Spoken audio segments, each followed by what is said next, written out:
As a cricketer আমিও চাই পুরোপুরিভাবে প্রিপেয়ার্ড হয়ে নামার জন্য, আমি কোনো সময় আনপ্রিপেয়ার্ড হিসাবে নামতে চাই না। বাট আপনাদের সাথে এটা কিন্তু মনে রাখতে হবে যে আমরা লাস্ট কয়দিন ধরে দেশের বাইরে কয়দিন ধরে ক্রিকেট খেলছি। বাংলাদেশ টিম আসবে খুব সম্ভব 4 তারিখ বা 5 তারিখে এসে আবার 12 তারিখে ফ্লাই করবে। তো 45-46 দিন ট্যুর করার পর এই 5-6 দিন যদি তারা তার পরিবারের সাথে না থাকতে পারে, তারা হয়তো বা প্রিপেয়ার্ড ভালো হইতে পারে, বাট মেন্টালি তারা শেষ হয়ে যাবে। আর আর আমার কাছে মনে হয় যে আপনি যে কোনো ক্রিকেটারকেই জিজ্ঞেস করেন না কেন, যে কোনো ক্রিকেটারকে জিজ্ঞেস করেন না কেন, তারা অবশ্যই প্রিপেয়ার্ড হয়ে ম্যাচ খেলতে চায়। এখন শিডিউলিংটা আমাদের এরকম, ব্যাক টু ব্যাক সিরিজে আমাদের 2-3টা অলরেডি আমরা চলছে আমাদের।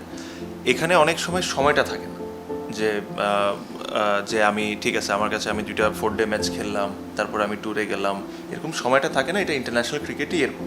আপনি যদি বিভিন্ন দেশকে দেখেন, ওরা এই জিনিসটা লাস্ট 5-6 বছর ধরে করে আসতেছে।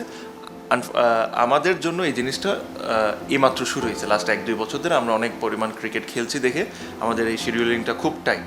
আর নট জাস্ট এই রেড বল ক্রিকেট, আপনি যদি দেখেন যে শ্রীলঙ্কার থেকে এসেও কিন্তু আমাদের অ্যাসাইনমেন্ট আছে, ওটা শেষ করে আবার আমাদের জিম্বাবুয়ে সিরিজ আছে, এরকম একটার পর একটা আছে। সো আপনার মনে রাখতে হবে যে হ্যাঁ, প্রিপারেশন ইজ ভেরি ইম্পর্ট্যান্ট, আমি যেটা বললাম, কিন্তু সাথে সাথে প্লেয়ারের ইনজুরি, আপনি একটা প্লেয়ারকে যদি সব কিছুতে খেলান আর যদি সব প্র্যাকটিস ম্যাচে নামান, সব ট্রেনিং সেশনে নামান, ও প্লেয়ার, আমরা হিউম্যান বডি, আমরা উই উইল ব্রেক ডাউন। এই জিনিসটাও কিন্তু আপনার মনে রাখতে হবে। আপনি আই এম শিওর আপনি চাবেন যে আপনার বেস্ট পসিবল টিম মাঠে নামুক। তো মাঠে নামার জন্য আপনার এই জিনিসগুলোও কিন্তু বিবেচনায় আনতে হবে। I had my own reasons. আমি এই মেসেজটা কিন্তু আমাদের যখন ওয়েস্ট ইন্ডিজের সাথে টেস্ট সিরিজ শুরু হয় নাই, ওয়ান ডে সিরিজ যখন শেষ হয়, তখনই আমি হেড কোচ আর হাবিবুল বাশার সুমন ভাইকে জিনিসটা আমি ইনফর্ম করেছি। সব কিছু আমি চিন্তা করছি, কি চিন্তা করছি না, সব কিছু পয়েন্ট টু পয়েন্ট আমি তাদেরকে ইনফর্ম করে দিয়েছি। আমার হিসাবে আমাকে যাদেরকে বলার দরকার ছিল আমি তাদেরকে কিন্তু জিনিসটা জানিয়েছি, ওনারা এটা বোর্ডেও জানাচ্ছেন। So it's not a surprise for anyone. First of all এটা আপনাকে ক্লিয়ার করে দিই যে everybody new about this for a long time. ঠিক আছে, যারা টিম সংশ্লিষ্ট, হ্যাঁ, যারা টিম যাদের জানাটা জরুরি, আমি শিওর বোর্ডে অনেকে এ ব্যাপারে জানতেন।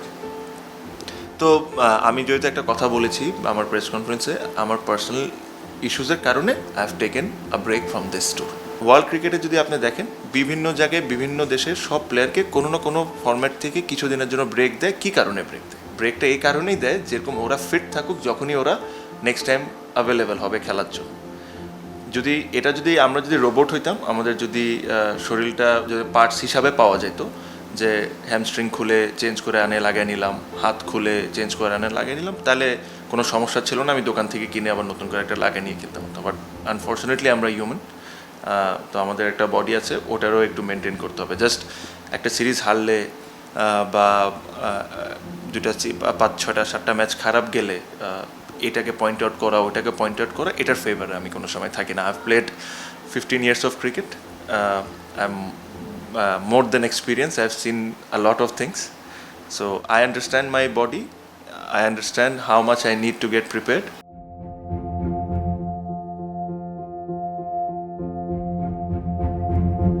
আমাদের এখন কারো যদি স্ট্রাইক রেট 118 হয় আর কারো যদি 120 হয়, তাহলে 120 ভালো। কেমনে ভালো হতে পারে? 18 আর 20-এর মধ্যে তো কোনো ডিফারেন্স নাই। হ্যাঁ, 18 আর 40-এর মধ্যে ডিফারেন্স আছে, অবশ্যই আছে। হ্যাঁ, বাট আপনার এটা বুঝতে পারে। আসলে আমার কাছে মনে হয় যে দেখেন, I have my own mantra of playing, everybody knows it. সবাই জানে আমি কীভাবে খেলি না খেলি। হ্যাঁ, আমার যদি চেঞ্জ হয়, if I have two do something better for the team, I am ready to do it. But it's not a it's an open thing that everybody knows how I play 3 formats. ঠিক আছে, তো আমি যেটা বললাম যে if somebody is better than me, if somebody is scoring more runs than me, is most welcome. Come and play. It's not only in T20, it's in ODI, it's in test matches. আপনার কাছে কি মনে হয় just because I have all the records, if somebody is performing much better than me, will I keep this spot in the team? না, সেটা তো কোনো সুযোগই নেই। কোনো সুযোগই নেই, যে কারো ক্ষেত্রে। 40-এর স্ট্রাইক রেটে ব্যাটিং করছি বা 105-এর স্ট্রাইক রেটে ব্যাটিং করছি, whether I am helping the team or আমার কারণে টিম সাফার করতেছে, that is very important to understand. When I played in Pakistan, হ্যাঁ, when I scored probably 64 or something আর কিছু করেছি, probably with a strike rate of 122 which was highest in the team, ঠিক আছে? That wicket wasn't 160-70 wicket, that wicket was 140-50 wicket.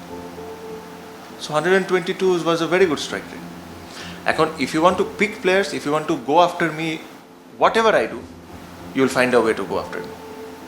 ঠিক আছে, আক্রমণ করতে চাইলে আমি করতেই পারি। whatever I do, you will go after me. So it's baseless waste of time talking about it. আমি আপনাকে একটা সিম্পল আনসার দিয়েছি, if there is someone better, ভাই it's not my position যেটা আমি কিনে নিয়েছি। if somebody is better, I'll be replaced. আমি তখন যতই চিল্লাই, আমি যতই বলি যে আমি এটা করি, ছোট করেছি, it doesn't matter.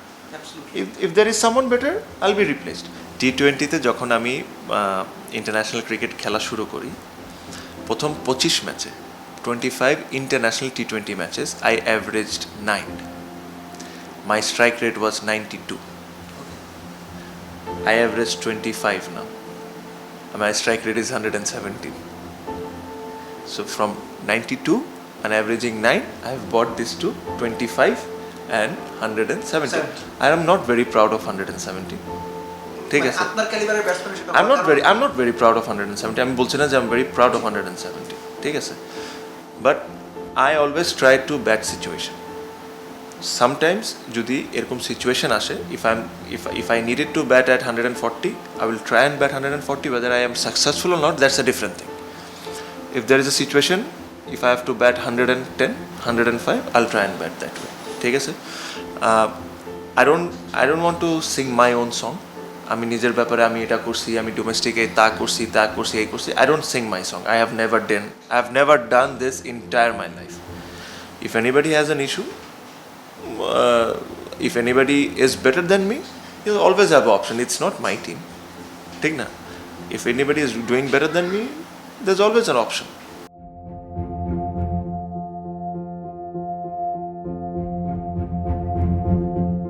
যেহেতু বয়সটা আস্তে আস্তে বাড়ছে, এটা তো আপনি ইগনোর করার কোনো সুযোগ নেই। না। সো আস্তে আস্তে এখন কি আপনার ওই চিন্তার জায়গাটা শুরু করবেন কোন একটা সময় গিয়ে যে আপনি সবগুলো ফরম্যাট অ্যাকচুয়ালি খেলবেন কি? না, এটা সম্ভব না ভাই। এটা ইভেনচুয়ালি আমি যদি চিন্তা করে থাকি যে ঠিক আছে, আমি নেক্সট 4 থেকে 5 বছর ইন্টারন্যাশনাল ক্রিকেট খেলতে চাই, তাহলে আমি 3টা ফরম্যাট একসাথে আমার মনে হয় না আমি খেলতে পারবো।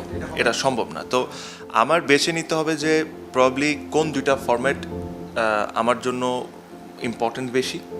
সেকেন্ডলি, আমি টিমে ইম্প্যাক্ট করতে পারবো ওই 2 ফরম্যাটে, ওই 2 ফরম্যাট আমার বেছে নিতে হবে। এটা এমন এখনও হইতে পারে, বা এখন থেকে 6 মাস পরও হইতে পারে। এমনও হইতে পারে যে 2 ফরম্যাট আমি না খেলি, এক ফরম্যাট খেলবো। যারা আস্তে আস্তে করে রিটায়ার করেছে, খুব কম দেখবেন যে 3 ফরম্যাটই একসাথে রিটায়ার করেছে।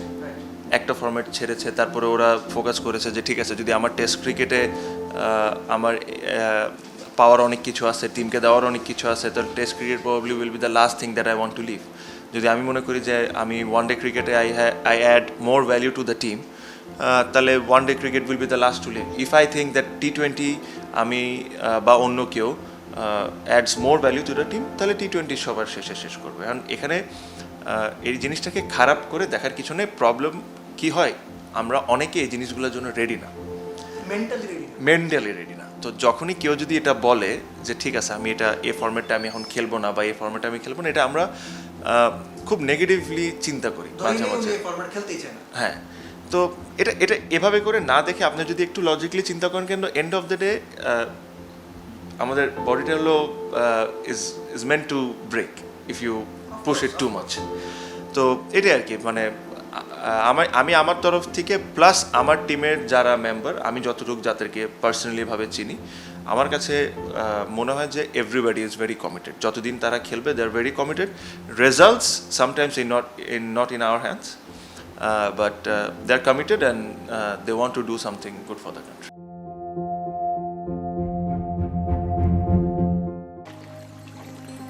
গরু ছাগল যেন ঘাস খাবার না পায়, তার জন্য দেয় বেড়া। আর মুই মানছি হয়ে আসং এই ছিটমহলের বেড়ার ভেতর। ব্রিটিশ, হিন্দুস্তান, পাকিস্তান দেশ স্বাধীন কত কিছু হইল, মুই এই বেড়ার বাইরও দেখির পানু না কিছুই। তিস্তা পারের মানুষ তো চোখত মুখত খাল ইতিহাস, দেখিবার ইতিহাস। হেলা যাও নাকি? সাবার তো ইচ্ছা অনেক ছিল রে, 83 বছরের বুড়া হলু, শরীরও তার বল পাও না। এলা তোর চোখেই মুই দুনিয়া দেখনু রে। দুপেতে কলিজা ফাটে। স্বাধীনতার 50 বছর পূর্তিতে দেখার ইতিহাস মেটাতে দেশের মূল ভূখণ্ডের বাইরে থাকা দহগ্রামবাসীদের আকাশ সংযোগের মাধ্যমে টিভি দেখার সুযোগ করে দিয়েছি আমরা। সারা দেশের মতো একই কোয়ালিটির ঝকঝকে টিভি দেখার স্বাধীনতা এখন তাদেরও। 2021-ও দেখতে পারেন। হ্যাঁ, very much possible, very much possible. আমি অবশ্যই আমার গোল প্ল্যান তো আমি সেট করে রেখেছি। আমি আমি আমি জানি যে আমি কতদিন খেলতে চাই বা আমি কি অ্যাচিভ করতে চাই। কতদিন খেলতে চান? দেখেন, Honestly বলবেন।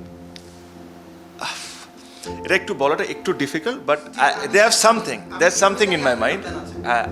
আমার মাথায় নিশ্চয়ই কিছু একটা আছে, আমি হয়তো বা আপনাকে এখন ডিসক্লোজ করতে চাচ্ছি না, but there is something, I have planned something that এটার মধ্যে আমি হয়তো বা ছেড়ে দিব। এতটুকু প্রমিস করতে পারি যে I won't push it too much. You won't push yourself. Yes, I won't push it too much. আমি মানে নিজেকে খুব বেশি পুশ করব না। মানে আমার কাছে মনে হয় যে সেট আ প্ল্যান, যদি এটার মধ্যে যদি সব কিছু হয় ঠিকভাবে, দেন আইল প্রবাবলি লিভ। আর যেটা বললাম যে এক ফরম্যাট আপনি এবছরও দেখতে পারেন বা নেক্সট ইয়ারও দেখতে পারেন, you never know. But if I want to prolong my international career, so I have to give away something. I will surprise you. আমি আপনাকে এতটুকু বলি যে sooner or later I will surprise a lot of people. তো ওটার জন্য wait করেন।